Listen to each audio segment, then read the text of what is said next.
श्रीगुरुभ्यो नमः। हरि ओम्।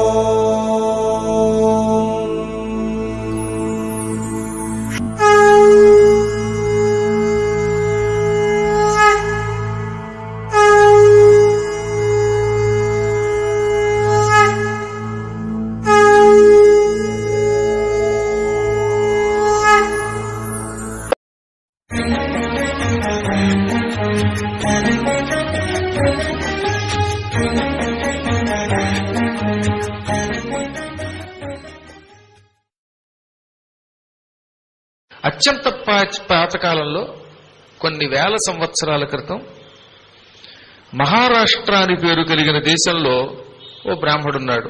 అతనికి యజ్ఞదేవుడని పేరు. ఆ రోజుల్లో కూడా మహారాష్ట్రాన్ని పిలిచారండి. దీన్ని బట్టి మన పురాణాల్లో కొన్ని పేర్లు ఎప్పటికీ అలాగే ఉన్నాయన్నమాట. మహారాష్ట్రాభిభేజేతు బ్రాహ్మణ కశ్చిదాస్తిక. కాకపోతే ఇప్పుడు రాష్ట్రం అంటున్నాం, ఆ రోజుల్లో దేశం అనేవారు. మహారాష్ట్ర అని పేరు కలిగిన దేశం అనేవారు. క్రమంగా దేశ శబ్దం రాజ్యానికి పర్యాయ పదంగా, ఆ తర్వాత రాజ్య శబ్దం రాష్ట్రంగాను కూడా మారాయి. ఇప్పటికీ హిందీ వాళ్ళు దేశాన్ని రాష్ట్రం అంటారు, అందుకని రాష్ట్రాన్ని రాజ్యం అని అంటారన్నమాట. సరే, ఏదేమైనా మహారాష్ట్రంలో యజ్ఞదేవుడని పేరు కలిగిన ఒక పండితుడు ఉండేవాడు. అతనికి లేక లేక సుమతి అని కొడుకు పుట్టాడు. వాడు చిన్నప్పటి నుంచి తల్లిదండ్రులకు వ్యతిరేకంగా మాట్లాడేవాడు. ఎందుకు సంధ్యావందనం చేయాలి, ఎందుకు దేవాలయానికి వెళ్ళాలి, ఎందుకు విభూతి పూసుకోవాలి అని నోటికి వచ్చినట్టు మాట్లాడేవాడు. ఏమిటో తెలియదండి, అప్పుడప్పుడు పండిత వంశంలో ఇటువంటి దౌర్భాగ్యులు పుడుతూ ఉంటారు. ఇంట్లో వాళ్ళంతా చాలా గొప్పవాళ్ళు అయితే ఆ ఇంట్లో ఓ దరిద్రుడు పుడుతూ ఉంటాడు అనమాట. గొప్ప గొప్ప వంశాల్లో నాస్తికులు పుడుతూ ఉంటారు. అదే అనుకుంటాను, వాళ్ళు ఏ పాపం చేశారో కర్మ అలాంటి కొడుకు పుట్టాడని. మనం ఎప్పుడు అదృష్టవంతులమో తెలిసినా మన పిల్లలకి దైవభక్తి ఉంటే మనం అదృష్టవంతులం. మనం చెప్పిన వెంటనే గుళ్ళోకి వాళ్ళు రాగలిగితే వాళ్ళు అదృష్టవంతులు. అంతేగాని నేను గుడికి రాను, నేను నామం పెట్టుకోను, నేను నామస్మరణం చెయ్యను అని పలికేటటువంటి నీచాతి నీచుడిని కన్నా తల్లిదండ్రులంత పాపాత్ములు మరొకరు లేరన్నారు. నేనలేదు, యాదవ్యాసుడు అన్నాడు. అదో దరిద్రం. నేను అందుకే చాలాసార్లు రాజారెడ్డి గారు అదృష్టవంతులు అంటాను. పిల్లలు ముగ్గురు అటువంటి వాళ్ళే. చక్కగా తండ్రి మాట వింటారు, ఆలయాలకు వస్తారు, ఎంతో గురుభక్తి ఉంటుంది వాళ్ళకి.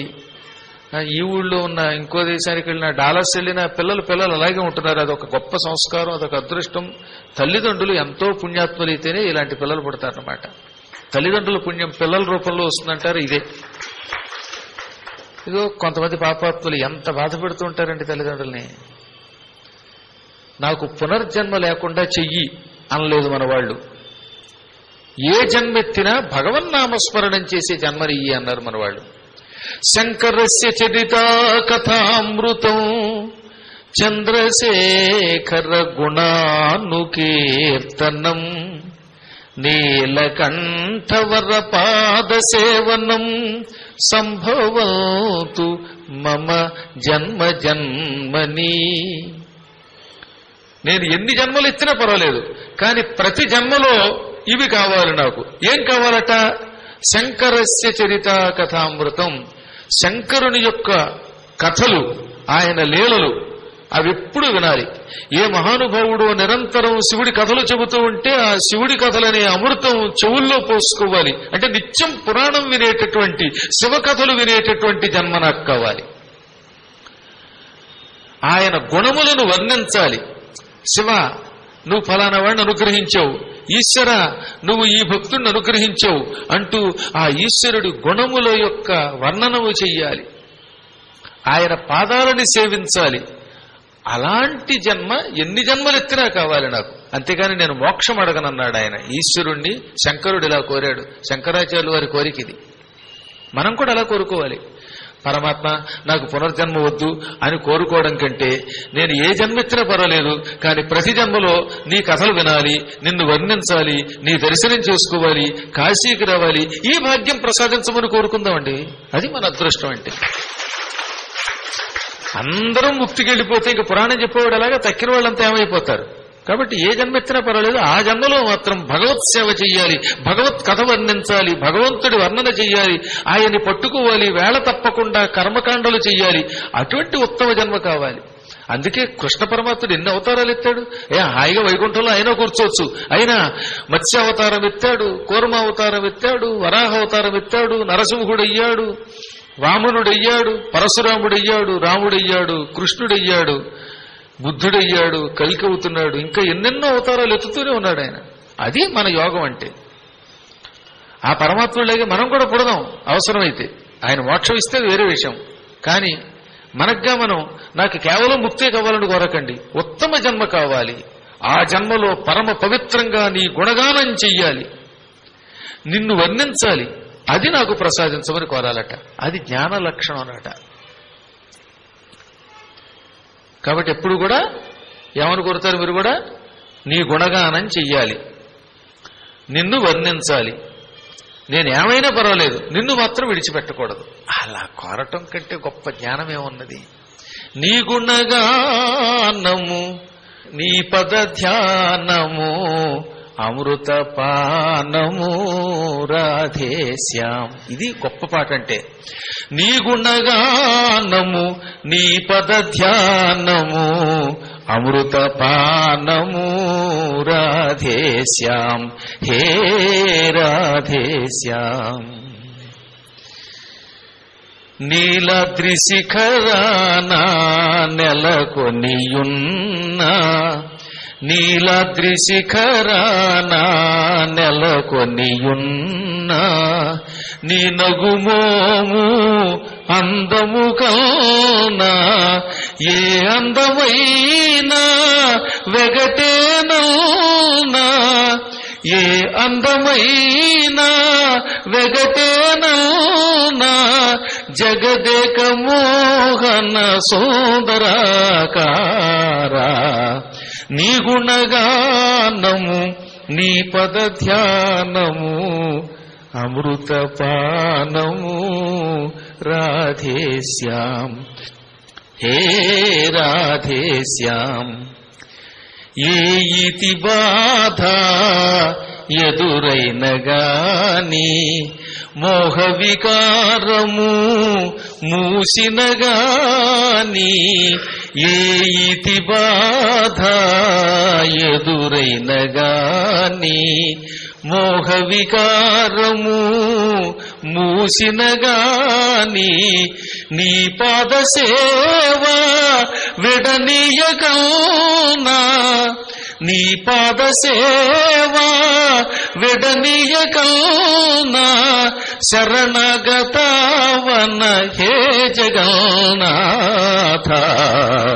నీ గుణగానము, నీ పద ధ్యానము, అమృతపానము రాధేశ్యాం, హే రాధేశ్యాం, హే రాధేశ్యాం, రాధేశ్యాం. ఎంత అద్భుతమైన ఉదాత్తమైన భావన చూడండి. ఎప్పుడూ నీ గుణాన్ని గానం చెయ్యాలి, నీ పదాన్ని ధ్యానం చెయ్యాలి. అదే అమృతపానం అంటే. ఇది ఓ రాధావల్లభ కృష్ణ. ఈ ప్రపంచంలో నీకంటే అందం ఎక్కడున్నది? అంచేత నిజమైన జగదేక మోహన రూపం నీది. ఇదంతా పక్కన పెట్టండి. ఏ ఈతి బాధలు ఎదురైనా, ఈతి బాధలు వస్తూ ఉంటే మనకు కూడా అనుకోకుండా చెప్పా పెట్టకుండా వచ్చే కష్టాలని ఈతి బాధలు అంటారు. మనకి కష్టాలు చెప్పిరావు కదా, హఠాత్తుగా ఏదైనా జరగచ్చు. ఒక్కొక్కడు అప్పుల పాలైపోవచ్చు, ఒక్కొక్కడికి ఇంట్లో గొడవలు రావచ్చు, లేదా ఉద్యోగాలు లేకపోవచ్చు, ఇంకేవో వస్తాయి.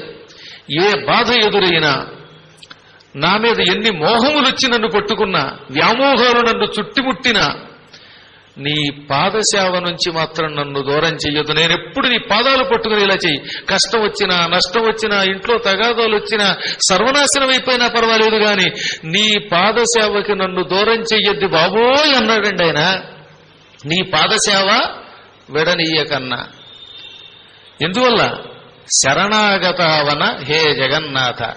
శరణు అన్నటువంటి వారిని రక్షించేవాణ్ణి శరణ ఆగత అవన అన్నారు. అవనము అంటే రక్షించుట, శరణ ఆగత నీ శరణుకొచ్చినటువంటి వారిని రక్షిస్తావు, అందుకే నేను పట్టుకున్నాను.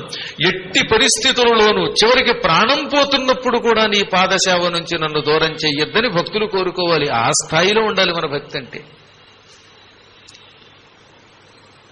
అది లేకపోతే ఇంక ఉపయోగం ఉందండి. ఈ నాస్తికవాదంతో ఉన్నటువంటి బతుకుడు బతికిన చిచ్చి అదొద్దు బాబోయ్, ఏ జన్మెత్తినా పర్వాలేదు, నేను మాత్రం ఒకటే కోరుకుంటాను, ఈ నాస్తికులుగా పట్టుకోవడం. మనం ఎప్పుడు తింటున్నా తిరుగుతున్నా భగవన్నామని చేసే జన్మ కావాలి. అలా అనుకుంటే ముక్తి అప్పుడు ఇస్తాడు ఆయన. ఒకేసారి నాకు మోక్షమే అంటే ఎవడాయన నిన్ను పరీక్షిస్తాడు, కష్టాలు పెడతాడు. అప్పుడప్పుడు ఆ కష్టాలు వచ్చినా సరే కృష్ణ అనాలి. కొరడా కర్రతో చితక్ కొడుతూ ఉంటే, తానీషా భట్టులు జైల్లో పెట్టి కొడుతూ ఉంటే రామదాసు అబ్బా బాబోయ్ రక్షించన్నాడు. అప్పుడు కూడా దెప్పాడు, రామాని దెప్పాడు, అంతేగాని నిన్ను విడిచిపెడతానలేదు ఆయన.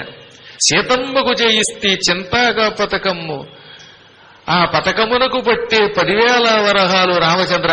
ఎవడబ్బా సొమ్మని కులుకుతూ తిరిగేవి రామచంద్ర అన్నాడు. రామచంద్ర అన్నాడా లేదా ఇంకొకరిని పిలిచాడా? పిలవలేదు, రామచంద్ర అన్నాడు. అంతలోనే మళ్ళీ అబ్బబ్బా దెబ్బల కొరవక తిట్టి తినయ్యా ఆయాస పడబోకు రామచంద్ర అన్నాడు.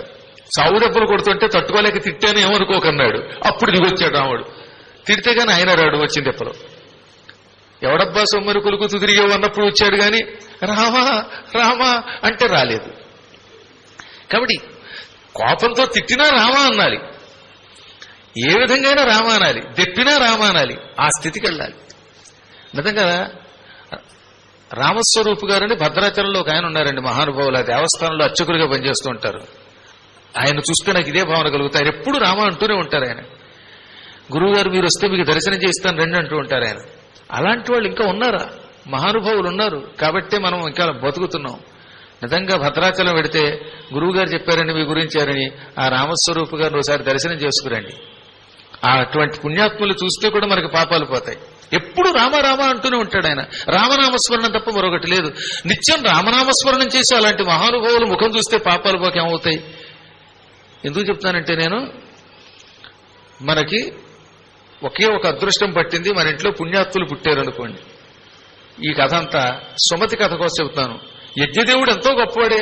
ఈ సుమతి అనే దౌర్భాగ్యుడు కొడుకుగా పుట్టాడు. చిన్నప్పటి నుంచి నాస్తికవాదం చేశాడు, తల్లిదండ్రుల్ని వ్యతిరేకించాడు, తిట్టకూడని తిట్లు తిట్టాడు, దొంగతనాలు చేశాడు, తాగాడు, తందనాలాడాడు. వాడికి ఒక రోజున ఒక కిరాతక స్త్రీ కనపడింది. ఆ కిరాతక స్త్రీని చూడగానే నువ్వు నాకు కావాలన్నాడు. నాకు డబ్బు, ఐ వాంట్ మనీ మనీ అందనమాట. డబ్బు అనగానే వీడేం చేశాడు, తల్లిదండ్రుల యొక్క నగలు లాక్కొచ్చేశాడు, బీరువాలో సొమ్మంతా లాక్కొచ్చాడు. డబ్బు అయిపోయాక పొలాలు అమ్మేశాడు, ఇల్లు అమ్మేశాడు, సర్వనాశనం చేసేశాడు ఇల్లంతా. తల్లిదండ్రులు ఇవ్వని డబ్బు అంటే వాళ్ళని చంపాడు, చంపి మరి ఆస్తి పట్టుకొచ్చి దానికి ఇచ్చాడు. ఏమండి ఈ డబ్బు ఎంతకాలం ఉంటుంది? ఉన్న డబ్బంతా అయిపోయింది. మళ్ళీ మర్నాడు డబ్బు అంది. డబ్బు ఎక్కడొస్తుంది? ఇల్లంతా అమ్మేశాను, నీకే ఇచ్చాను కదా, మా అమ్మ నగలు నీకే ఇచ్చాను, నాన్న సొమ్ము ఇచ్చాను, పొలాలు అన్నాను, ఇంకెక్కడ డబ్బు అంటే డబ్బు లేకపోతే పో అని ఓ దెబ్బ కొట్టింది.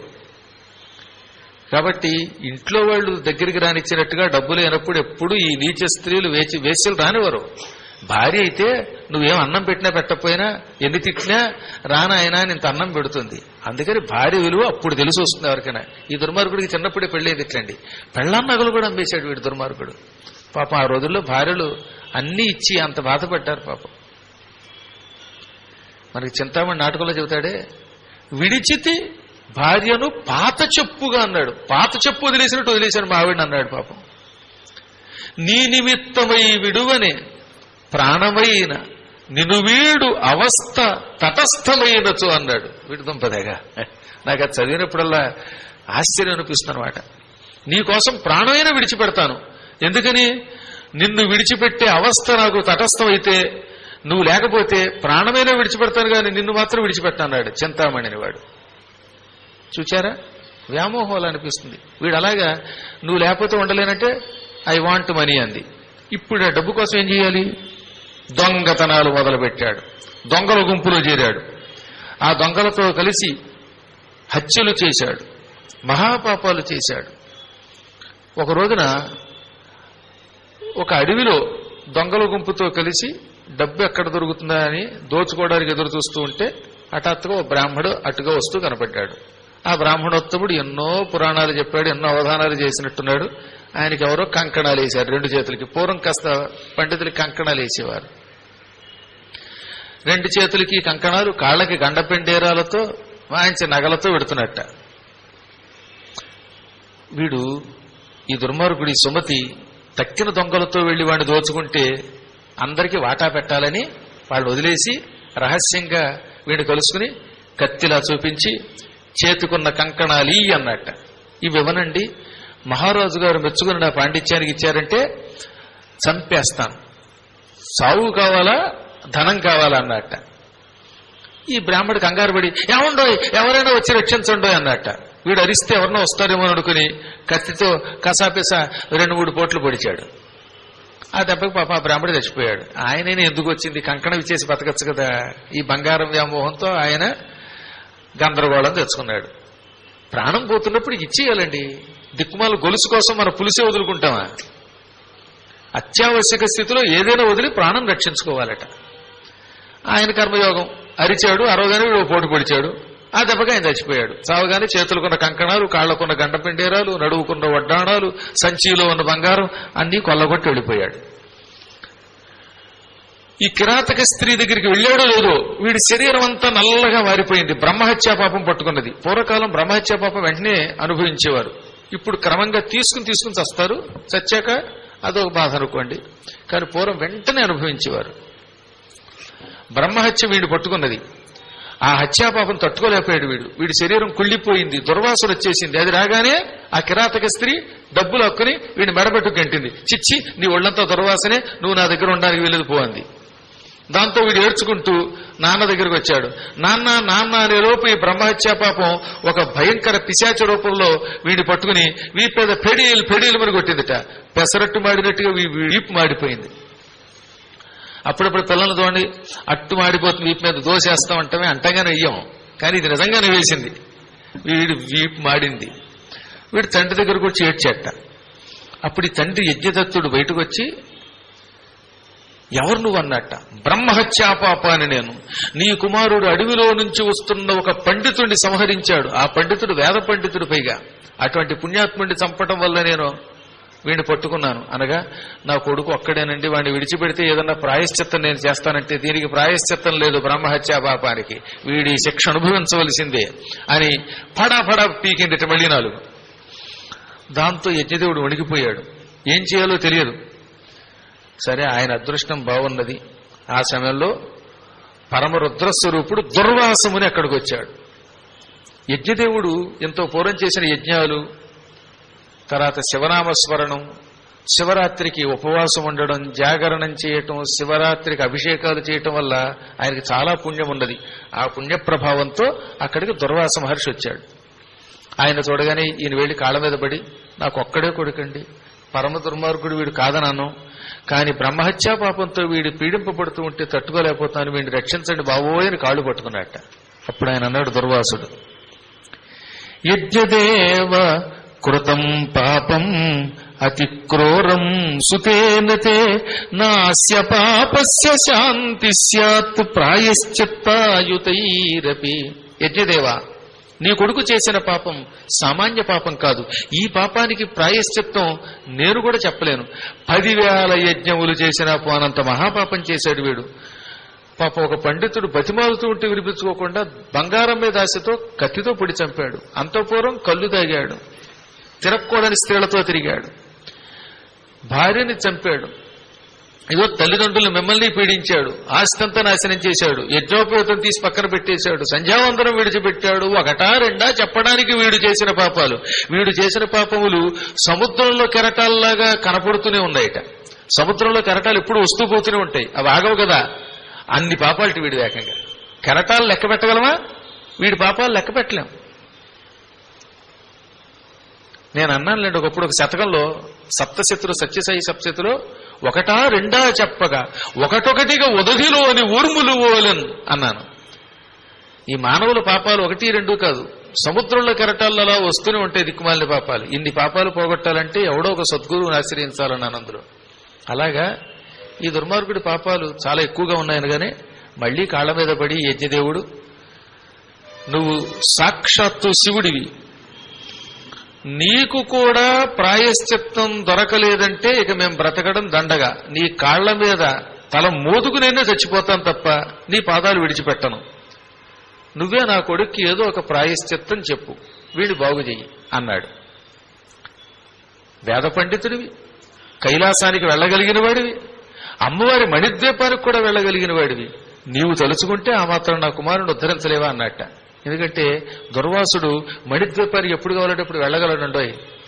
ద్వైపాయన ప్రభృతి శాపాయుధ త్రిదివసోపాన ధూళిచరణ అని కాళిదాసు అశ్వధాటి అనే ఛందస్సులో వర్ణించాడు.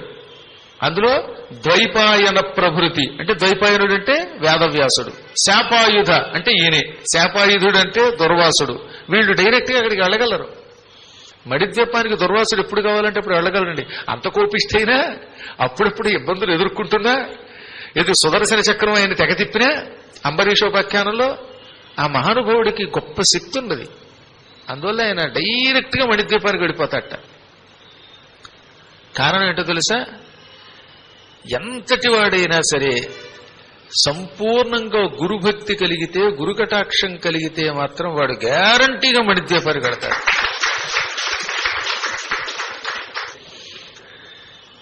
ఆ మహానుభావుడి శక్తి, దుర్వాసుని శక్తి తెలుసు గనక యజ్ఞదేవుడు నువ్వే రక్షించాలి అన్నట్ట. అప్పుడు ఆయన నవ్వి, కాళ్ళు గట్టిగా పట్టుకున్నప్పుడు నీ మాట కాదనలేను, కానీ నాకు కూడా ఒక క్షణం గడువి అని అతన్ని ఓ పక్కకి పొమ్మని దర్భాసనం వేసుకుని ఎడమ చేతి మీద కుడి చెయ్యి ఇలా పెట్టుకుని భక్తితో ఒకసారి ధ్యానం చేసి పరమేశ్వరుణ్ణి, ఆ తర్వాత కళ్ళు తెరిచాడు. నాయనా, నీ అదృష్టం బాగున్నది, నీకు ప్రాయశ్చిత్తం దొరికింది, నీ కుమారుడి బాగు చేసే విధానం తెలిసిందన్నట్ట. తండ్రి ఏమిటన్నాడు ఈయన. పరమ పవిత్రమైన రామేశ్వరం అనే క్షేత్రం ఉన్నది. అక్కడ సీతారాములు ఒక లింగాన్ని ప్రతిష్ఠించారు. అది రామేశ్వర లింగం అని జగత్ప్రసిద్ధికెక్కింది. ఆ క్షేత్రంలో ధనుష్కోటి అనే తీర్థం ఉన్నది. రాముడు తన ధనుస్సు అక్కడ మోపడం వల్ల ఏర్పడిన గొప్ప తీర్థం అది. ఆ తీర్థములో సంకల్పం చెప్పుకొని స్నానము చేసినంత మాత్రం చేతనే నీ కొడుకు బ్రహ్మహత్యా పాపం నుంచి విముక్తుడవుతాడు. పూర్వం ఒక చండాల స్త్రీ గురుద్రోహ పాపం నుంచి అక్కడే విముక్తి పొందింది అన్నట్టు. చూసారా కథలో కథ ఇది.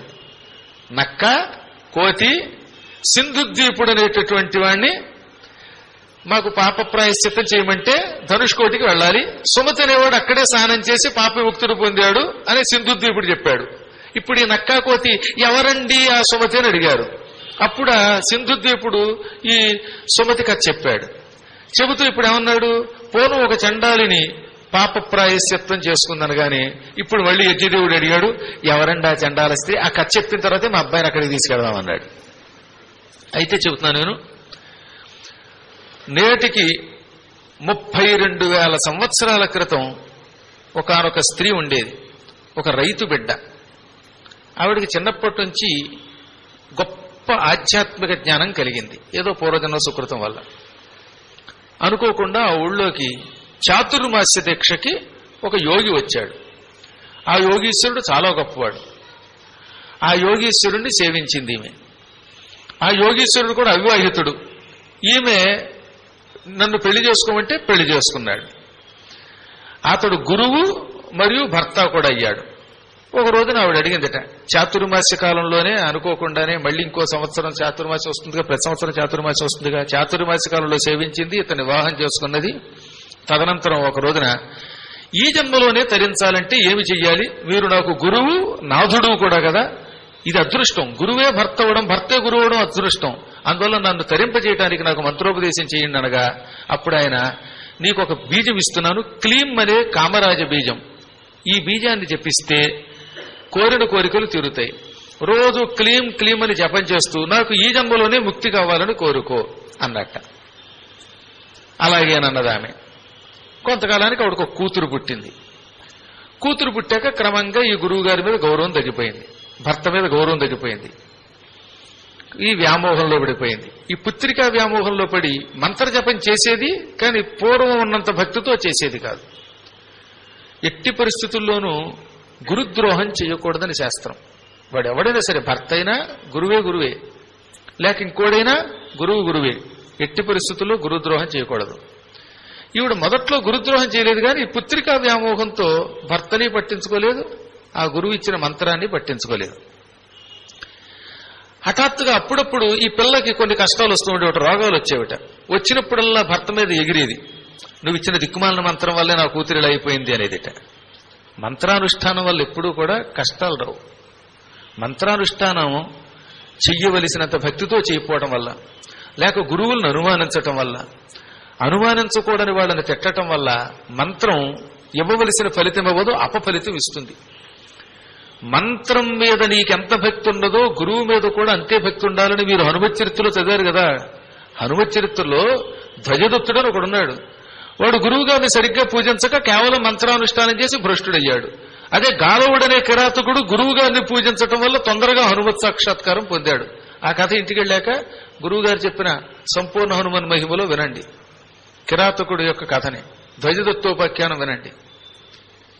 ఈమెకి ఏ కారణం వల్లనో పనికి మాలిన మంత్రం ఇచ్చావు, ఆ మంత్రం వల్లే కూతురు ఇలా పాడైపోతోంది అని భర్త మీద అసహ్యం కలిగింది.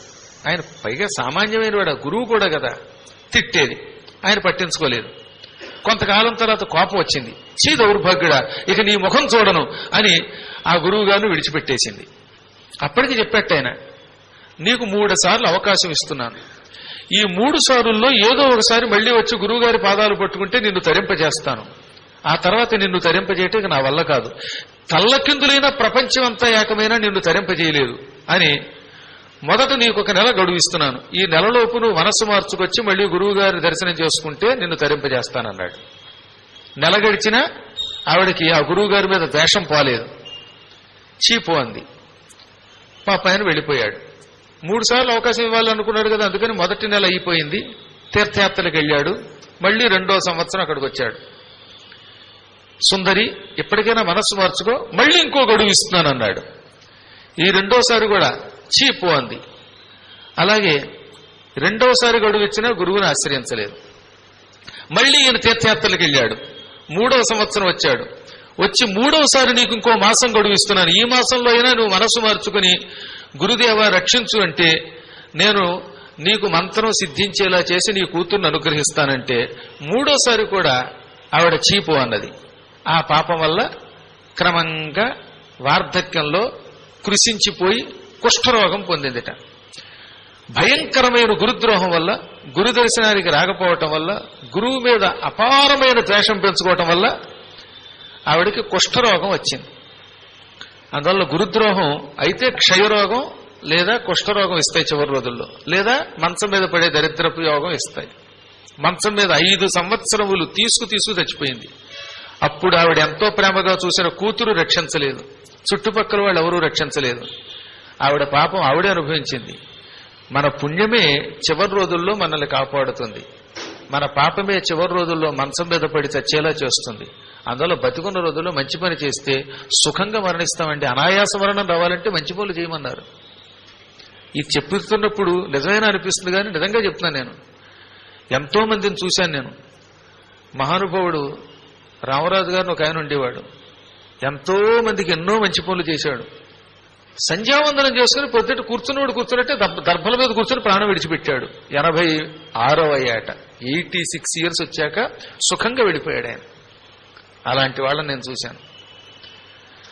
చేసిన దానం, చేసిన పుణ్యం, చేసిన గురుభక్తి ఎక్కడికి వెళ్ళం. నమ్మకం లేకపోవటం వల్ల గురువుల మీద కానీ, మంత్రం మీద కానీ, ధర్మాల మీద కానీ ఉండవలసినంత నమ్మకం లేకపోవటం వల్ల ఎక్కువ మంది చాలా ఇబ్బందులు పడుతున్నారు. అందువల్ల ఈ రోజు నుంచి ఇది నమ్మండి. మనం ఒక గురువుని పట్టుకుందాం, ఆ పట్టుకున్న వాడిని చివరిదాకా విడిచిపెట్టద్దు. ఇచ్చిన మంత్రాన్ని అనుష్ఠానం చేద్దాం. ఆ విశ్వాసం మనల్ని కాపాడుతుంది. ఒడిదుడుకులు వస్తాయి ప్రతివాడికి, ఎందుకు రావు? జీవితం ఉన్నాక కష్టాలు సుఖాలు వచ్చిపోతూ ఉంటాయి, కానీ అవన్నీ శాశ్వతంగా ఉండవు. శాశ్వతంగా మనకు కూడా వచ్చేది మాత్రం ధర్మం. ధర్మం వల్ల వచ్చే సుఖమరణమే వస్తాయి. ఈ పిచ్చి పిల్లకి భయంకరమైన కుష్ఠరోగం వచ్చింది. 5 సంవత్సరములు ఘోరంగా నరకం అనుభవించింది. రక్షించేవాళ్లు లేక, చూసేవాళ్లు లేక చివరికి చచ్చిపోయింది. ఆ చచ్చిపోతున్నప్పుడైనా కనీసం గురుధ్యానం చేస్తే పర్వాలేదు.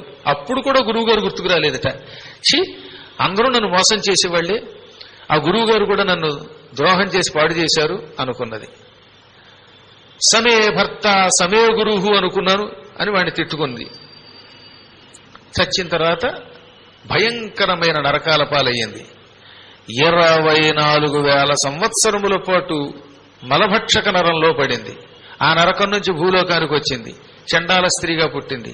మళ్లీ నరకానికి వెళ్ళింది, మళ్లీ చండాల స్త్రీగా పుట్టింది. అలా ఎన్నో జన్మలు ఆవిడ చండాల స్త్రీగా పుడుతూనే ఉంది, చస్తూనే ఉంది. చివరికి ఒకనాడు ఆమె కాశీకి ముందు ప్రయాగ క్షేత్రానికి 3 క్రోసులు అంటే 3 రెళ్లు 6 మైళ్ల దూరంలో ఉన్న ఒక పల్లెటూరులో పుట్టింది. ఆ పల్లెటూరులో మళ్లీ చండాల స్త్రీగానే పుట్టింది. ఒళ్ళంతా చర్మం అంతా వేళ్లాడిపోయేది. ఆ రోగానికి ఏం పేరు పెట్టాలో తెలియదు. అది కుష్ఠరోగం కాదు, లేదా ఇంకేదో చర్మరోగము కాదు, కానీ చర్మం అంతా పొడల కింద ఉండేవిట. ఆ చర్మం మీద చన్నీళ్లు పడితే మహాబాధపడేది. అబ్బా రామరామ, ఆ చర్మంతో స్నానం చేయలేకపోయేది, ఆ చర్మంతో అన్నం తినలేకపోయేది. ఆ చర్మాన్ని చూసిన వాళ్ళందరూ అసహ్యించుకునేవారట, దూరంగా ఉండనేవారు. ఆవిడికి ఎప్పుడు దగ్గొచ్చేసేది, తింటే పడేది కాదు, నోట్లోంచి తుంపర్లు వచ్చి ఎదురు వాళ్ల మీద పడేవి, నోరు దుర్వాసన వచ్చేది. అలా అనేక జన్మల తర్వాత కూడా ఈ చండాల స్త్రీగా పుట్టినావిడ ఈ జన్మలో కూడా చర్మ వ్యాధులతో, తిండి తినలేక, నోటి దుర్వాసనతో ఇతరుల యొక్క చివాట్లు తింటూ బతకడం మొదలెట్టింది. ఇలా ఉండగా ఒకసారి శివరాత్రి వచ్చింది. ఆ శివరాత్రికి అక్కడ ఉన్నటువంటి వాళ్ళంతా రామేశ్వరం వెడుతున్నాం, రామేశ్వరం వెడితే అనేక పాపాలు పోతాయి అనుకుంటున్నారట. ఆ చండాల వాటికలో వాళ్ళంతా రామేశ్వరం వెడుతున్నాం అనే మాట ఇది విందండోయ్. నేను ఏ జన్మలో ఏ పాపం చేశానో, ఈ చర్మరోగంతో పుట్టాను, నోరు వాసన వస్తోంది, ఎవరు చూసినా నన్ను అసహ్యించుకుంటున్నారు, నేను కూడా రామేశ్వరం వెడితే పాప విముక్తి అవుతుందేమో అనిపించింది దానికి. నన్ను కూడా మీతో రామేశ్వరం తీసుకెళ్ళండి అంది. దౌర్భాగ్యాల, నువ్వు వస్తే మాకంతా అసహ్యంగా ఉంటుంది, నీ శరీరపు వాసన పడలేకపోతున్నావు, నిన్ను చూడలేకపోతున్నావు, రావద్దన్నారట. అయితే ఓ పని చేస్తానండి, మీరు వెడుతూ ఉంటే మీకు చాలా దూరంలో కనపడకుండా వస్తానండి, కేవలం దూరంగా ఉన్నా నన్ను రానివ్వండి, నాకు దారి తెలియదు కాబట్టి బతిమాలుతున్నానంటే వాళ్ళు జాలిపడి, సరే అయితే మాకు కనపడకుండా రా, మేము భోజనం చేస్తున్న చోటికి రావద్దు, మేము స్నానం చేసుకున్న చోట స్నానం చెయ్యొద్దు అన్నారట. నీ చర్మ వ్యాధిని తట్టుకోలేకపోతున్నావు అన్నారట. ఇది సొంత బంధువులు. సరేనండి. అది వాళ్ళు నడుస్తూ ఉంటే వాళ్ళకి ఒక 60 మైలు దూరంలో వచ్చేది. వాళ్ళు విడిది చేసిన చోట చాలా దూరంలో, వాళ్ళు కనపడకపోతే ప్రమాదం, కనపడినా ప్రమాదం కనుక కనపడకుండా ఉన్న చోట విడిది చేసేది. ఆకలి వేసినప్పుడు వాళ్ళు అన్నాలు తినేసి పారేసిన ఎంగిరి విస్తరాకుల్లో ఉన్న మెతుకులే నొక్కు తినేది. మరి బతకాలి గనక, బతికితేనే కదా రామేశ్వరం వెళ్లేది, రామేశ్వరం వెడితే కదా ప్రాయశ్చిత్తం అనుకున్నది. అలా వాళ్లతో పాటు 3 నెలల పాటు నడిచి మొత్తం మీద రామేశ్వరం చేరింది. అక్కడికి చేరగానే వీళ్ళంతా, ఇక నువ్వు మాతో రావద్దు, నీ దారు నువ్వు చూసుకో, మాతో వస్తే నిన్ను కూడా గుళ్ళోకి రానివ్వరు అన్నారట. సరేనన్నది. ఎంతలో దాని అదృష్టం, దత్తాత్రేయుడు అలా పెడుతున్నాడు. ఏకంగా దత్తాత్రేయుడు త్రిమూర్తి స్వరూపుడు. ఆయన్ని చూడగానే దీనికి మతిపోయింది. అందరూ జయహో దత్తాత్రేయ అని దత్తాత్రేయుడు కాళ్ళ మీద పడుతూ ఉంటే ఇది కూడా పరుగున వెళ్ళి దత్తాత్రేయ నన్ను రక్షించన్నది. చుట్టుపక్కల వాళ్ళు అన్నారు, దౌర్భాగ్యురాలు, పరమ పాపాత్మురాలండి, దీని శరీరపు కంపు పడలేకపోతున్నాం, గురుదేవ దీని దగ్గరికి రానివ్వద్దనగా ఆయన నవ్వి, మీరందరూ అలాంటి పాపాత్ములేరా, కాకపోతే ఈవిడి శరీరం ఇలా వాసనతో ఉన్నది, మీ శరీరాలు వాసనతో లేవు అంతే తప్ప ఈ సృష్టిలో ప్రతి ప్రాణి ఏదో ఒకనాడు తెలుసో తెలియకో అపరాధం చేసిన వాడే. నకశ్చిన్ అపరాధ్యత అంటుంది సీత. ఎప్పుడో ఒకప్పుడు అపరాధం చెయ్యని వాడు ఎవడైనా ఉన్నాడా? అందరూ అపరాధం చేసిన వాడే అని దగ్గరికి పిలిచి, చండాల స్త్రీని ప్రేమగా దగ్గరికి పిలిచి, నువ్వు ఎన్నో పాపాలు చేసినా మొదట్లో గురువు పాదాలని సేవించావు, గురువు గారి కాళ్ళు ఎత్తావు, ఆయనకి పక్క వేసి పడుకోబెట్టావు, ఆయనకి ఎంత ఫలం పెట్టావు, ఆయన కోసం నెయ్యి తయారు చేసి ఇచ్చిందిటండి ఒకప్పుడు. ఇది పురాణం చెప్పి ఆయన్ని భర్తగా చేసుకుందనుకున్నాం కదా గురువుని, ఆయనకి సొంతంగా నెయ్యి కూడా ఇచ్చిందిట. ఆ పుణ్యమే, గురుద్రోహ పాపమే, పాపం వల్ల ఈ నీచి జన్మెత్తావు, కానీ ఒకప్పుడు చేసిన గురుసేవ ఇప్పుడు నా రూపంలో నిన్ను అనుగ్రహించింది. నిన్ను అనుగ్రహిస్తున్నాను, నేను సంకల్పం చెబుతున్నాను, ఈ ధనుష్కోటి తీర్థంలో స్నానం చెయ్యి అన్నాడు. అని ఆయన సంకల్పం చెప్పి సకల పాప పరిహారార్థం ధనుష్కోటి తీర్థ స్నానం అహంకరిష్యే అని చెప్పుకుని ములుగనగానే అది అందులో ములిగి పైకి లేవగానే అందంగా అప్సరస్సు లాంటి స్త్రీగా మారిపోయిందిట. అసలు ఆ చండాల స్త్రీ తనను చూసి తానే మోసపోయి ఆశ్చర్యపోయిందిట. అసలు నిజమైన ఇది కళ అనుకున్నదట. దాని చర్మం బంగారపు రంగులోకి వచ్చేసింది అనమాట. చూసారా నా చర్మం ఎంత అందంగా ఉందో, అంత అందంగా దాని చర్మం వచ్చేసింది. దాని ముఖం చంద్రబింబం అయిపోయింది, ఒత్తైన జుట్టు వచ్చేసింది, నోట్లోంచి దుర్వాసన వచ్చేది, ఇప్పుడు మంచి సువాసన రావడం మొదలెట్టిందిట. అందరూ మాతో మాట్లాడవాడడం మొదలెట్టారు. ఎందుకంటే అది మాట్లాడితే నోట్లోంచి సువాసన వస్తుంది కనుక. సరే ఏదేమైతేనే దాని నోరు అలా అయిపోయిందిట, అంత అందంగా అయిపోయిందిట. అప్పుడు దత్తాత్రేయుడు కాళ్ళు పట్టుకుని, మహాత్మా ఇదేమిటి ఈ తీర్థం అని అడిగితే, రామచంద్రుడి ధనుస్సు యొక్క గుణము ఆ కోటి అంచు వల్ల ఏర్పడిన తీర్థం ఇది. ఈ తీర్థం భయంకర గురుద్రోహ పాపాలను తొలగిస్తుంది. తెలియక చేస్తే, కావాలని చేసి మళ్ళీ వెళ్ళి అందులో స్నానం చేసి మళ్ళీ గురుద్రోహం చేయకూడదుమా? మనం తెలియక చేశామండి, పశ్చాత్తాపం కలిగింది, స్నానం చేశాక మళ్ళీ గురువుని పట్టుకోవాలి. ఇదేదో బాగుందండి, రోజు గురువుగారిని తిడతాం, ఏడాదికి ఒకసారి ఎడతాం, ధనుష్కోట్లో స్నానం చేస్తాం అంటే కుదరదు. అది ప్రాయశ్చిత్తం. అది ప్రాయశ్చిత్తం అయ్యాక మళ్ళీ అలాంటి గురుద్రోహం చెయ్యరాదు. కొంతమంది అలాంటి తెలివి తక్కువ వాళ్ళు ఉన్నారు.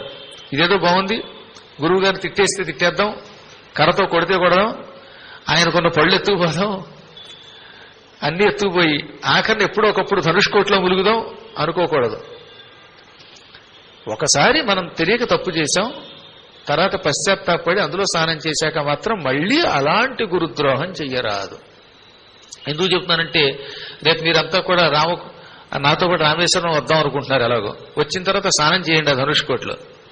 ఇంటికి వచ్చాక మాత్రం మళ్ళీ మొదలెడతారా?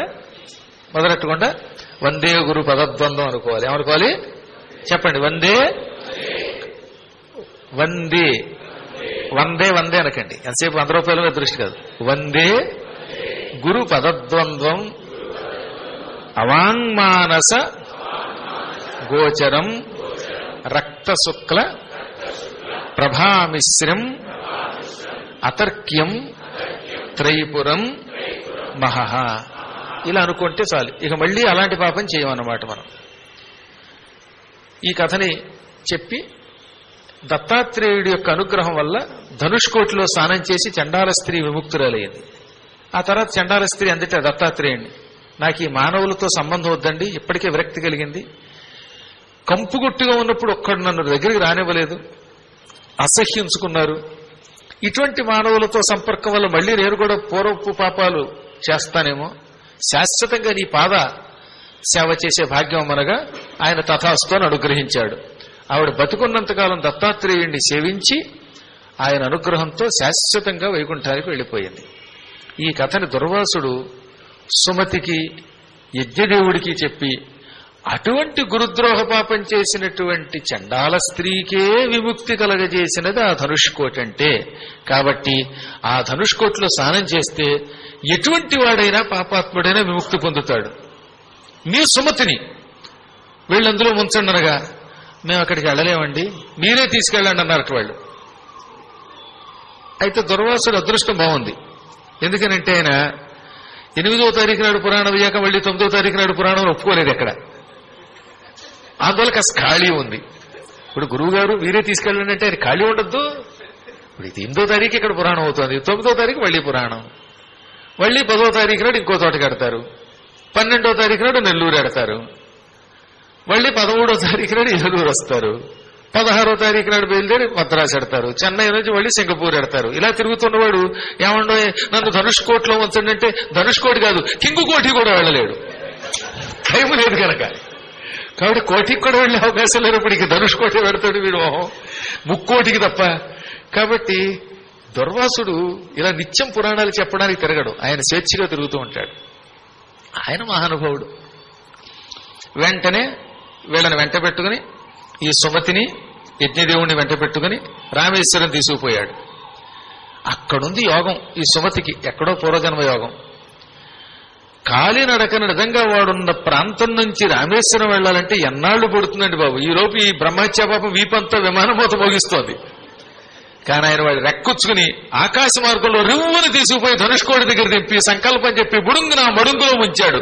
మునిగి పైకి లేవడంతో వాడి బ్రహ్మహత్యా పాపం హాహాకారం చేసి నాశనం అయిపోయింది. వాడు పరమ సుందరుడైపోయాడు.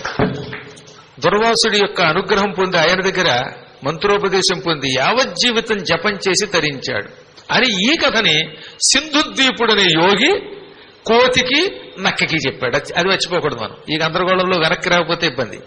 డీవియేట్ అవుతారు కొందరు, వాళ్ళు వెనక్కి రాలేరు. కానీ వేదవ్యాసుడు చాలా గొప్పవాడు. సింధుద్వీపుడు ఈ కథ చెప్పగానే చండాల స్త్రీ కథ, సుమతి కథ విన్న నక్క కోతి ఆనందపడి, మహాత్మా మమ్మల్ని కూడా అక్కడికి తీసుకెళ్లి స్నానం చేయించవా? దుర్వాసుడు ఎంత గొప్పవాడు. సుమతిని తీసుకెళ్లాడు. నువ్వు అంతకంటే ఇంకా 7 ఆకులు ఎక్కువ చదివినవాడివి, నీ కాళ్ళు గట్టిగా పట్టుకుంటున్నావు, మమ్మల్ని రామేశ్వరం తీసుకెళ్ళు అని బతిమాలితే ఆయన నవ్వి, చాలా తెలివైన వాళ్ళే నక్కా కోతి మీరు, దుర్వాసుడి కంటే గొప్పవాడిని నన్ను పొగిడేశారు. నేను అంత గొప్పవాడిని అవునో కాదో గాని మీరింత బతిమారి ప్రశంసించాక మిమ్మల్ని అక్కడికి తీసుకెళ్లకుండా ఎలా ఉంటాను అని ఆ యోగ మార్గంతో వాళ్ళిద్దరిని చెరోభుతం ఎక్కించుకుని ఆకాశ మార్గంలో తీసుకెళ్లాడు ఆయన రామేశ్వరానికి. ఎంత దివ్యక్షేత్ర రామేశ్వరం, అత్యంత పవిత్రమైన జ్యోతిర్లింగం అన్నమాట. అక్కడికి వెళ్లడమే 1,000,000 నదులలో స్నానం చేసే ఫలితం అన్నారండి. ఎప్పుడైనా రామేశ్వరం వెళ్ళాక అక్కడ ఒక్క తీర్థంలో స్నానం చేసినా 1,000,000 నదుల్లో స్నానం చేసిన ఫలితం వస్తుంది. 1,000,000 నదులందు సుస్నానముల్ చేయు ఫలమిచ్చు క్షేత్రాన వసియించు శ్రీరామలింగేశ్వర అని పూర్వకాలంలో అందుకే పాడుకునేవారు. ఒకేసారి 1,000,000 నదులలో స్నానం చేసిన మహాఫలితం ఆ సేతువు దగ్గర రామలింగేశ్వరుడి యొక్క సన్నిధానంలో ఉన్న సముద్ర స్నానం వల్ల పొందుతాం మనం. అందులో వెళ్ళడం కాదు, స్నానం చెయ్యాలి. ఆ సముద్రం ఎంత ముచ్చటగా ఉంటుందండి. ఎంత లోతైన ఎంత దూరం వెళ్ళినా మనకేం అనిపించదు. చూసారా, రామేశ్వరం దగ్గర అలా వెడుతూనే ఉండి బోల్డ్ అంతసేపు స్నానం చేయొచ్చు. మనకి కెరటాలు వచ్చి మనల్ని ఎత్తుకుపోవు. ఆ ప్రాంతానికి ఆ పవిత్రతా శక్తి ఉన్నదనమాట. హాయిగా స్నానం చేయాలి. అందుకని మొత్తం ఎన్ని తీర్థాలు ఉన్నాయని చెప్పాను మీకు? 24. అవి మర్చిపోకూడదు. అన్నీ చేయగలిగితే చాలా మంచిదే. ఒక 3 రోజులు 4 రోజులు ఉండి, ఒకవేళ కుదరకపోయినా ధనుష్కోటిలోను, తర్వాత ఇంకోటి ఏమంటే చెప్పాను, పాపనాశనంలోను, సముద్రంలోను, ఈ 3 చోట్ల స్నానం చేసినా చాలు. ఒకవేళ అది కుదరకపోతే ఆ సముద్ర స్నానం చేస్తున్నప్పుడే భక్తితో 24 తీర్థ స్నాన ఫలితం ఇమ్మని రామలింగేశ్వరుని వేడుకుంటే చాలు. ఆ రామలింగేశ్వర జ్యోతిర్లింగ దర్శనం మాత్రం చెయ్యాలి. కొందరికి అనుమానం, ముందు దర్శనం చేసుకుని స్నానం చేయాలో స్నానానంతరం దర్శనం చెయ్యాలని. ఈ రెండూ ఒకటే.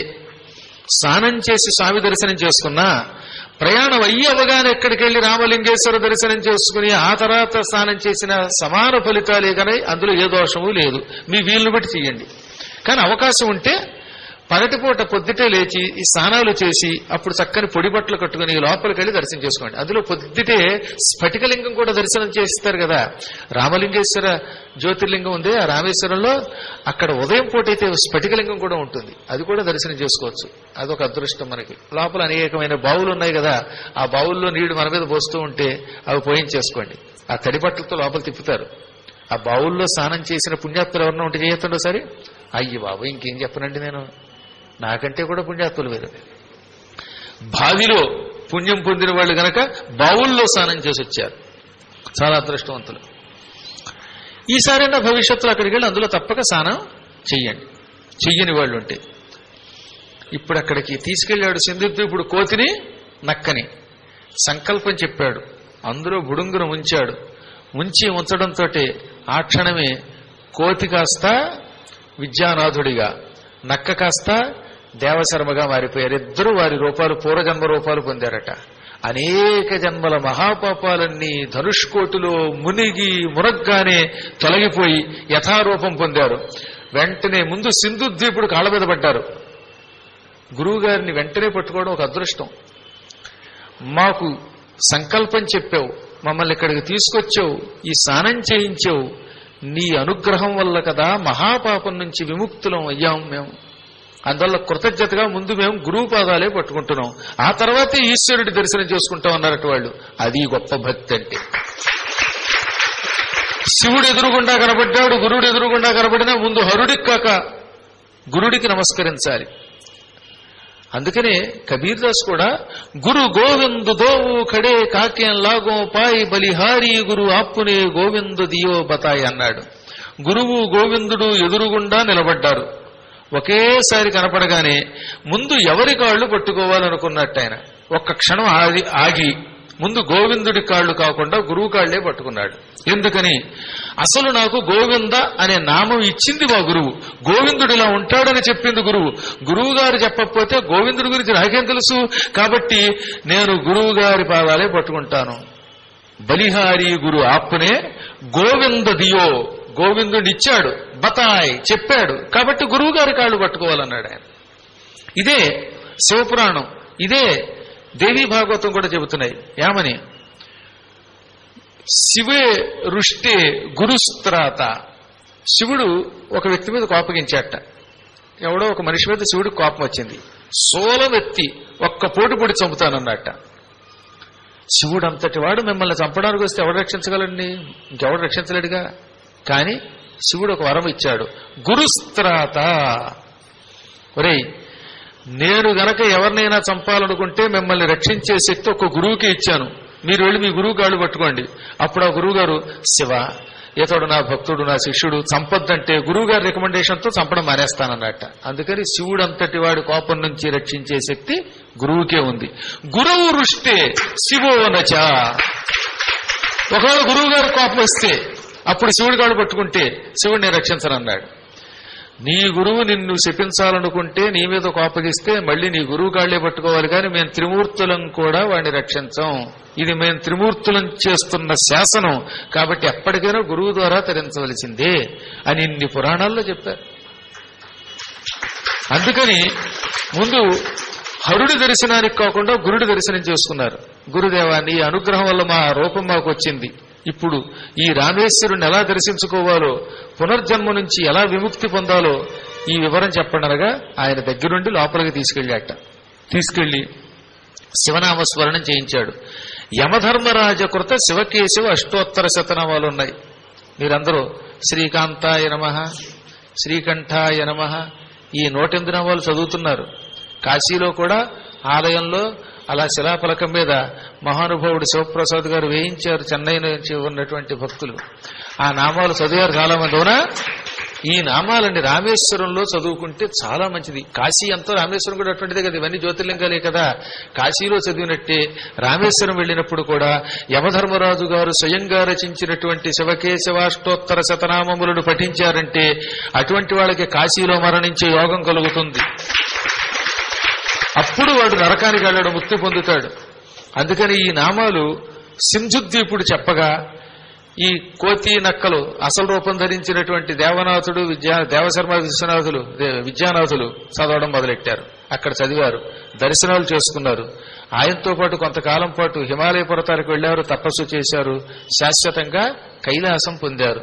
ఇది ధనుష్కోటి మహిమ అని శౌనకాదులకు సూత మహర్షి చెప్పాడు.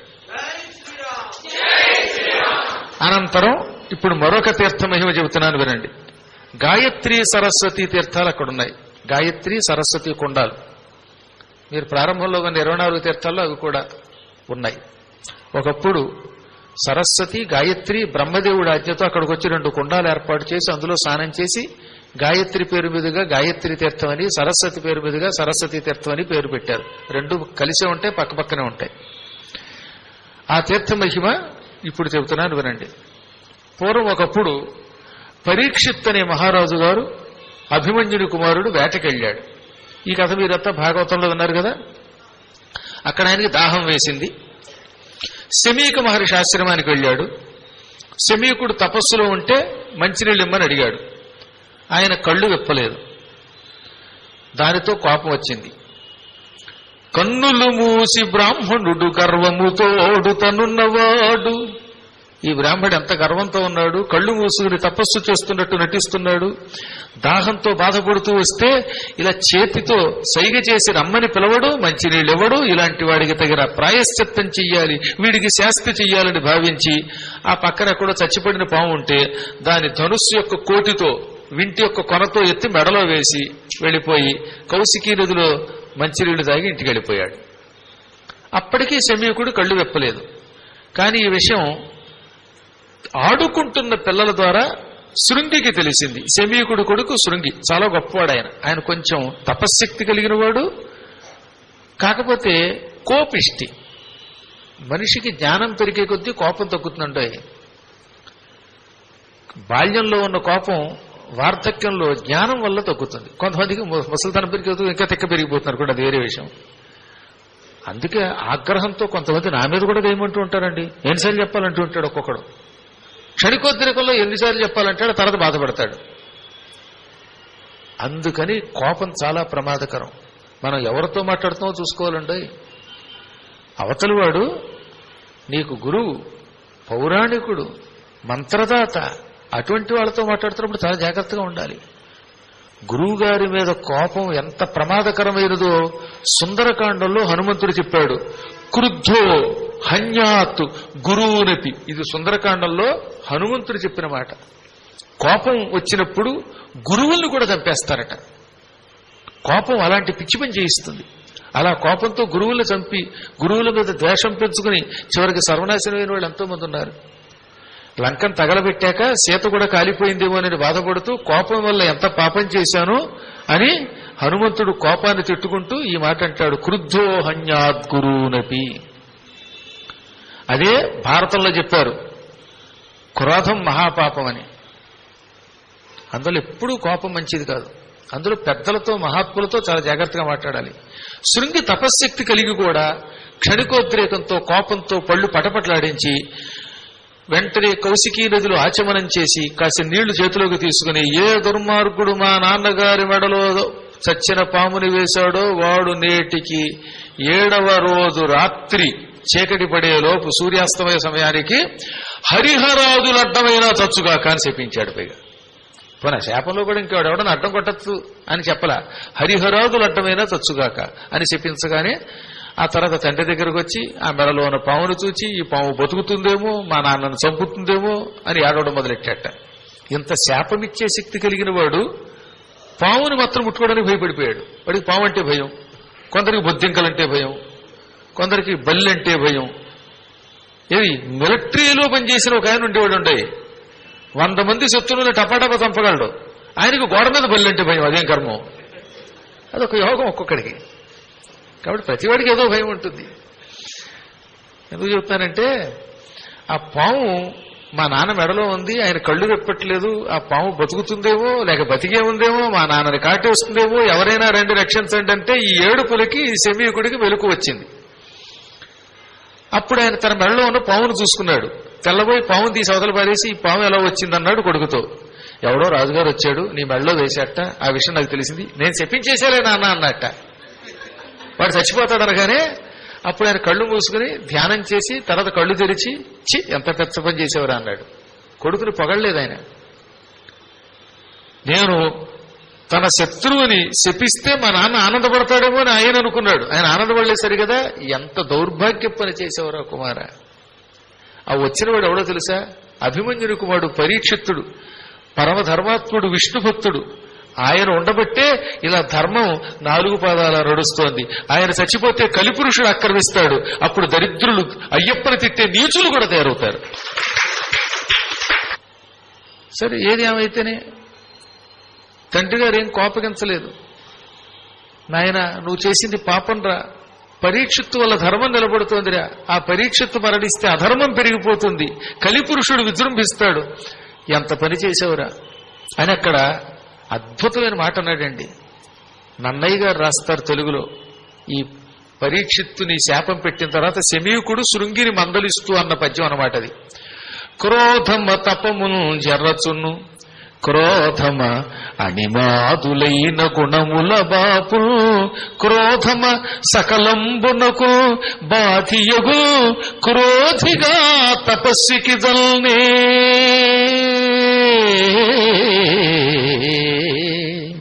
క్రోధం తపస్సుని పాడు చేస్తుంది. అణిమాది అష్టసిద్ధులు పొందినవాడు కూడా కోపం వల్ల వాటిని పోగొట్టుకుంటాడు. అంటే సిద్ధి పొందినవాడు కూడా సిద్ధులు పోగొట్టుకుంటాడు కోపం వల్ల. సర్వనాశనమునకు మూల కారణం కోపం.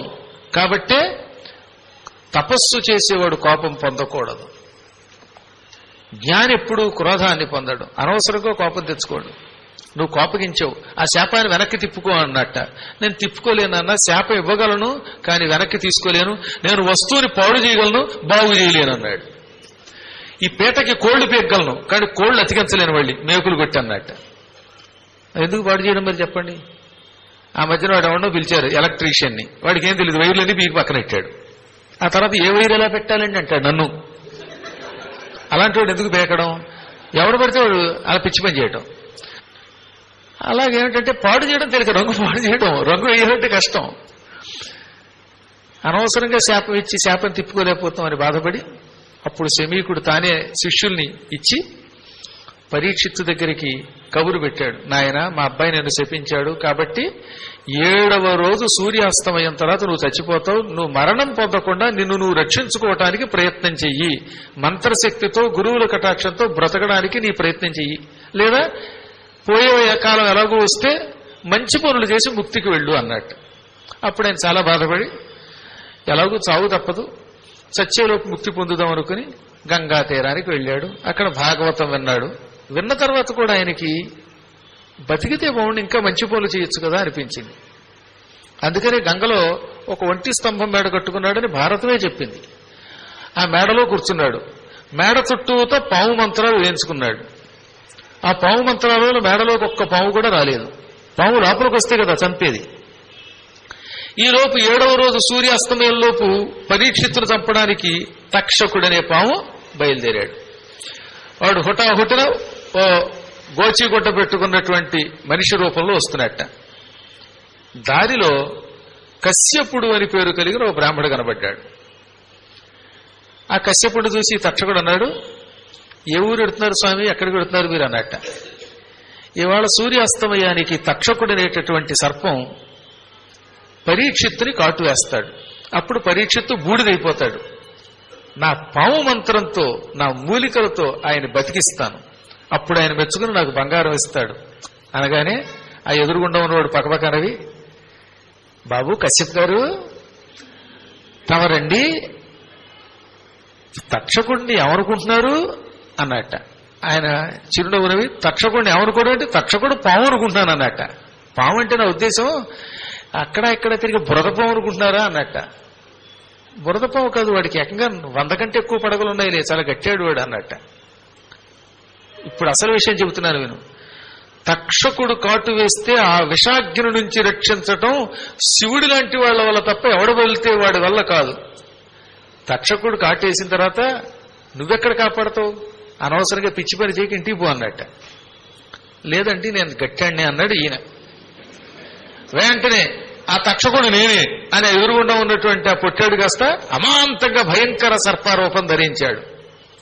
1000 పడగలతో భయంకరంగా ఉన్న పామును చూసి నవ్వి, ఇంతేనా తక్షకుడు అంటే అన్నట్ట.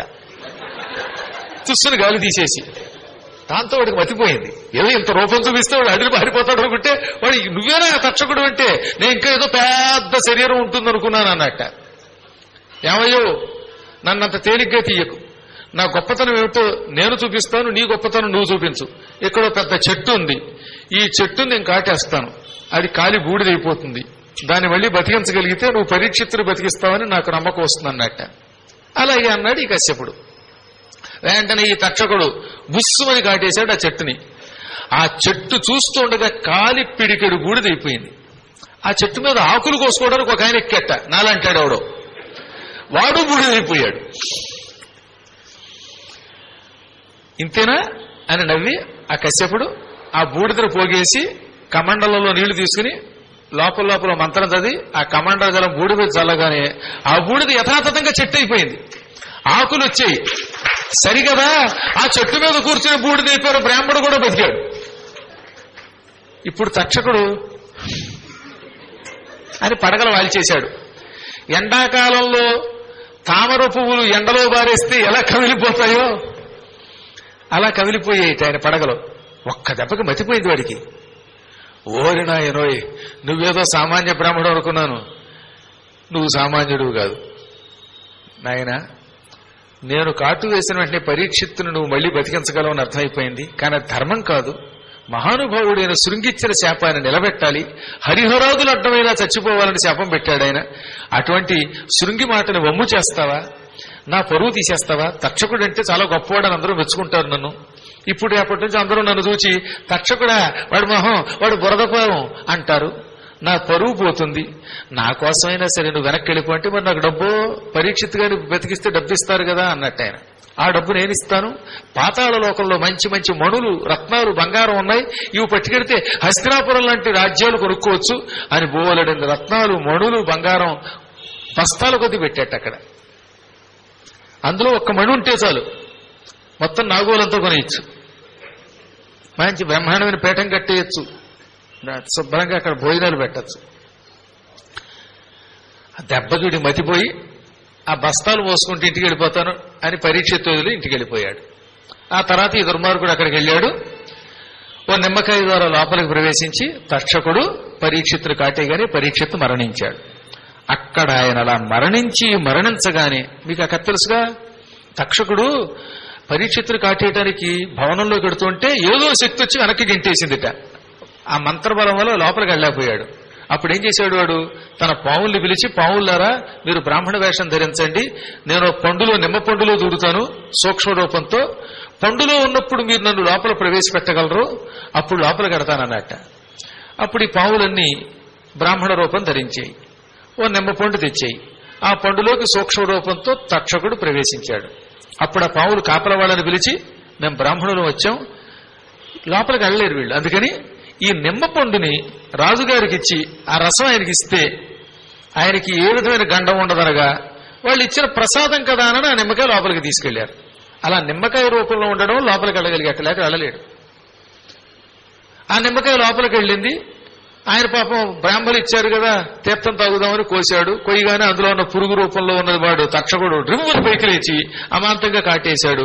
వెంటనే పరీక్షిత్ చచ్చిపోయాడు పాపం.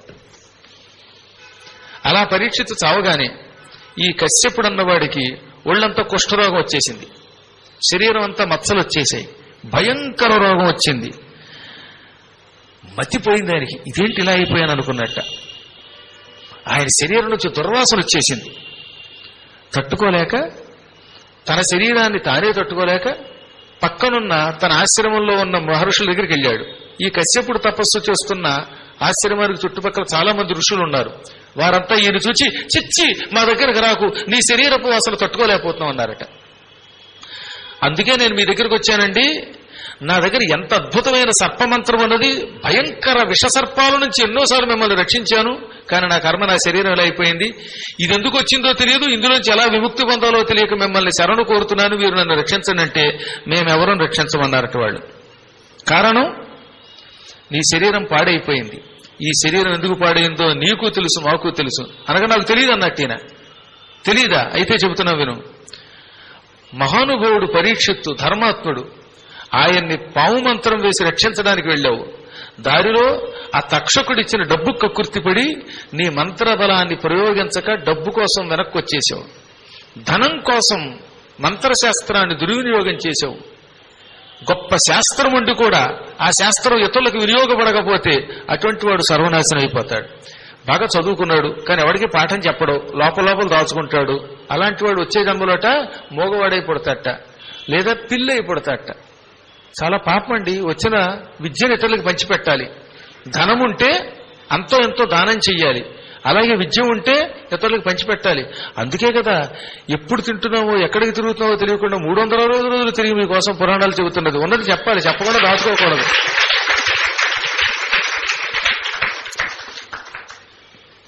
నువ్వు చేసిన పాపం పో, ఇక్కడికి రావద్దన్నారట వాళ్ళు. పాపం ఆయన శిష్యుల దగ్గరికి వెళ్ళాడు. శిష్యులు కూడా, గురువు గారు మీతో మేము రాలేకపోతున్నాం అన్నారట. అప్పుడు ఆయన ఆశ్చర్యపోయి, ఒరే నా మంత్రశక్తితో ఎంత డబ్బు సంపాదించి మీకు పెట్టానురా, నా తిండి తిని నాకు కష్టం వస్తే నన్ను విడిచిపెడతారా అంటే అందులో ఒక్కడు మాత్రం అన్నట్ట, మహాత్మా ప్రాణం పోయినా మిమ్మల్ని విడిచిపెట్టను, మిగతా శిష్యులు లాంటివాడిని కాదు నేను.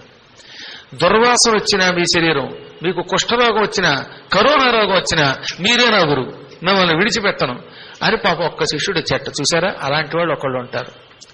మిగతా శిష్యులు చాలా మంది ఉన్నారు.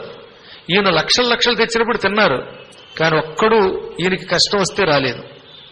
కానీ ఒక్క శిష్యుడు కూడా వచ్చేట. వాడి పేరే సుకన్యుడు. వాడు చాలా గొప్పవాడు. వాడు ఒక్కడు మాత్రం గురుభక్తితో కూడా వచ్చేట. వాళ్ళ ఆవిడ కూడా చాలా మంచిది. వెళ్ళండి, గురువు గారి సేవ కంటే నా సేవ ముఖ్యం కాదు పొండందిట.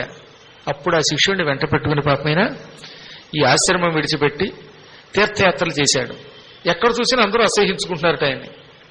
పాప ఈ శిష్యుడే అక్కడ ఇక్కడ యాచన చేసి తిండి పట్టుకొచ్చి గురువు గారికి పెట్టేవాడు. క్రమంగా వీళ్ళు ఒక దివ్యాశ్రమానికి చేరారు. అది శాకల్యముని ఆశ్రమం. ఆ ఆశ్రమంలో శాకల్యుడు అని ఒక ఋషి ఉన్నాడు. ఆయన చాలా గొప్పవాడు, శాస్త్రాలు చదివినవాడు, పాప ప్రాయశ్చిత్తాలు చేయించడంలో ఆయన చాలా తెలివైనవాడు. అక్కడికి వెళ్ళాటీన. యాన్ దేశాన్ అసౌయాతః తత్ర తత్ర మహాజనైః తత్పద్దేశాన్ నిరస్తః సహ శాకల్యం శరణం యయౌ. అలా తిరుగుతూ తిరుగుతూ పాపం శిష్యుడి సాయంతో శాకల్యముని ఆశ్రమం దగ్గరికి చేరాడు. శాకల్యుడి గురించి ఇది కూడా మీకు చెప్పాను. ఆయన ఒకప్పుడు ఒక ఆశ్రమంలో కూర్చుని తపస్సు చేస్తూ ఉంటే దర్భ కోసుకుని ఆయన శరీరం నుంచి రక్తం బదులుగా కూరగాయల రసం వచ్చిందిటండి. దర్భలు పొదులుగా ఉంటాయి కదా, దర్భలు అప్పుడప్పుడు కొన్ని గడ్డి పరకలు ఉన్నాయి, దర్భలు లాంటివి కోసేస్తాయి శరీరాన్ని. ఆయన వేలు తెగిందిట కొంచెం. అలా తెగిన చోటు నుంచి రక్తం బదులుగా బచ్చలాకు రసం, కాకరకాయ కూరలోంచి రసం, అప్పుడప్పుడు దొండకాయలు చూసారా పిండితో అందులో రసం వస్తుంది, అలాంటి కూరగాయల రసం, ఆకుపచ్చని రసం వచ్చిందిట. అప్పుడు ఆయన ఓహోహో అహహా అని నృత్యం చేయడం మొదలెట్టాడు. ఆయన నృత్యం చేస్తూ ఉంటే ఆ దెబ్బకి భూమి అదిరిపోయి భూమి కంపించిపోయిందిట. కొన్ని వేపులకు ఒరిగిపోయిందిట. అంటే ఆయన ఉదాహరణకి ఇటువైపు కాలేసాడు అనుకోండి, భూమి ఇటు తిరిగిపోయింది. ఆయన ఇటు తిరిగితే భూమి ఇటు తిరిగింది. అంటే ఆయన అంత బరువు ఉన్నాడు అనమాట. తపశ్శక్తి కలిగిన వాళ్ళు చాలా బరువుగా ఉంటారు. వాళ్ళని ఎవరు పడితే వాళ్ళు ఎత్తలేరు. తమంత తాము కావాలని వాళ్ళు సన్నబడితే తప్ప వాళ్ళని మొయ్యలేరు. ఉదాహరణకి చెప్పనా మీకు, లక్ష్మణుడు శక్తి అనే ఆయుధానికి కింద పడిపోయాడు రామాయణంలో. రావణాసుడు ఎత్తుకుపోదామంటే ఎత్తుకుపోగలిగాడా? ఎత్తలేకపోయాడు. కానీ ఆంజనేయుడు టక్కనెత్తాడు. రామభక్తుడు అవటం వల్ల అంతటి ఆదిశేషుడు అంశతో పుట్టినటువంటి లక్ష్మణుడిని ఆయన ఎత్తాడు. రావణుడు ఎత్తలేకపోయాడు. అలాగే శాకల్యుడు కూడా అంత బరువు ఉండడం వల్ల భూమి కంపించిపోవడం మొదలెట్టింది. దాంతో దేవతలు హడిలిపోయారు. ఈయనేమిటండి బాబు, అహనా పెళ్లి అంట ఓహనా పెళ్లి అన్నట్టుగా డాన్స్ చేస్తున్నాడు, వీడెలా నృత్యం చేస్తే భూమి నాశనం అయిపోతుందని కంగారు పడి వెంటనే శివుడి దగ్గరికి వెళ్ళారు. శివుడు టక్కన అక్కడికి వచ్చాడు. వచ్చి ఎందుకు ఆయన నృత్యం చేస్తున్నావు అన్నట్ట. నా శరీరంలో పూర్వం రక్తం ఉండేదండి, కానీ నా తపశ్శక్తి వల్ల రక్తం కూడా ఆకురసంగా మారిపోయింది, కూరగాయ రసం అయిపోయింది. శరీరంలో రక్తం కూరగాయ రసంగా మారితే వాడు ఈ జన్మలోనే ముక్తి పొందుతాడని కదా పెద్దలు చెప్పారు. అందుకే నాకు మోక్షం వచ్చేస్తోంది, తపశ్శక్తి పొందాననే ఆనందంతో ఎగిరి గంతులు వేస్తున్నాను అన్నట్ట. ఓహో అలాగా అని వచ్చిన ఆయన, అంటే శివుడి కింద రాడుగా ఓ సన్యాసి రూపంలో వచ్చాడండి. ఆయన వెంటనే అలాగా అని ఇలా చప్పట్లు కొట్టాట. వెంటనే ఆయన చేతుల్లోంచి దబ్బ బూడిది కారడం మొదలెడింది, భస్మం.